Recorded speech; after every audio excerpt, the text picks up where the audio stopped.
No, this has to go across the business, the CEO, mid-level people. Mid-level people are the frustrated people because they have a lot more ideas than their top-level have got. So they have an outlet here. They can say, we can translate it this way. I like your idea about putting the ideas and then allowing things to shape.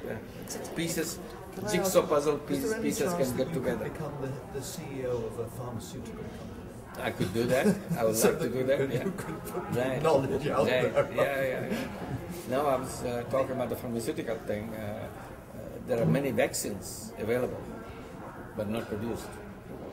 Yeah, the so-called the orphan. I think they call them orphan diseases. So it's a very important diseases, very significant diseases, because they can't make money out of it, so they don't produce it, and people die. Well, one of the key things that struck me about the book was the, you identified the importance of measuring things, right, but you also made the point that the measurements are pretty pathetic. The profession of measurement is in trouble. Absolutely. And I have to admit that my dream is actually to create an accounting system.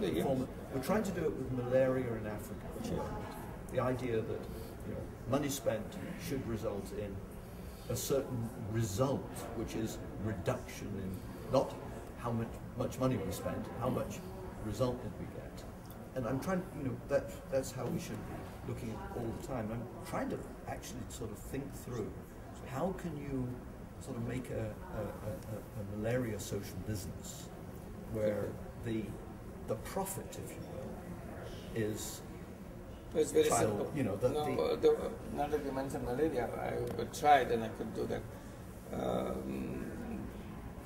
Mosquito net was available, and it kills the mosquito and saves the people. If you have the mosquito net, it's all a very simple process. Sure. So I talked to the people who are producing it, and I said, we'll be very much interested to produce it ourselves. If you let us know how to do it, and we'll do it. No, so you can't do that. We will produce and we'll sell it to you. I said, no, that's not what I meant.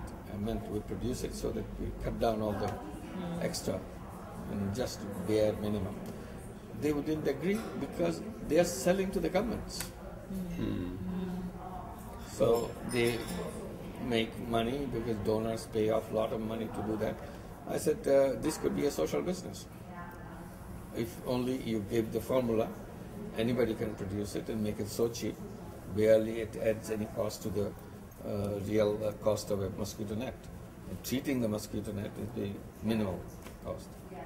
But that money making is more important from their side. One of the metrics I'm trying to follow is what has happened to the price and the profit and the quantity. And it's obscene, frankly. When you start looking at it. Exactly. That's what. Anyway, that's so these are the issues that we want to. All of the diseases, all the pharmaceutical things. Once you start thinking in social business terms, suddenly it comes into very different play. Did you stop after that with the mosquito net? What happened? They have the patent.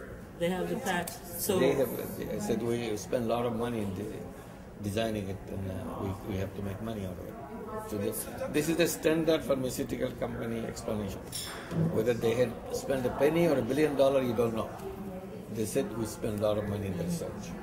Now that they have done it, they said we have to make that money, recover that cost. This is undefined cost. So that's where the scientists should get around. If this pattern they don't want, we build another formula which works as well.